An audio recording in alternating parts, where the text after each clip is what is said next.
I'm going to be making the 10 milligram per milliliter concentration of doxycycline solution in saline.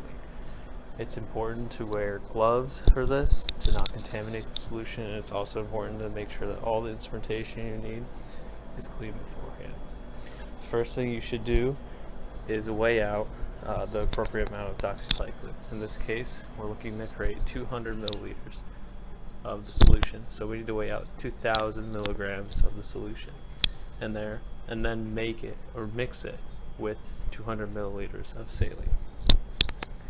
So first thing you should do is zero out the weighboat of sorts to make sure that the solution you're putting on is not, the weight of the solution being detected or the weight of the doxycycline being detected is not a function of the paper it's being placed on. Now you can use this thing to scoop in the appropriate amount of doxycycline.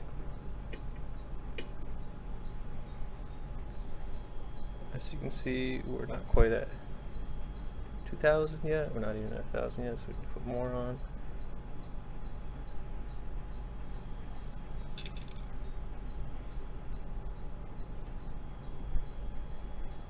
And you will continue to do this until you get approximately 2,000 milligrams.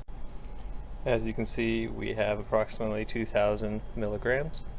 Next step would be taking this out carefully so you don't spill any and pouring it into this container, which should be labeled with the name of the solution being put into it so that you don't confuse it later. As you can see, I have poured the doxycycline into the container. The next step is to pour into this container 200 milliliters of saline solution. To make this as accurate as possible, you should use a graduated cylinder to do so. As you can see, I have filled the container with 200 milliliters of saline. Next, you should cap it and then swirl it about until all the powder on the inside is dissolved. This should not be too difficult to do. It dissolves pretty easily in saline. The same process should be used for ethanol as saline, except instead of using saline solution, you use ethanol as the base liquid. But you must be very careful when working with ethanol. It's very, very flammable.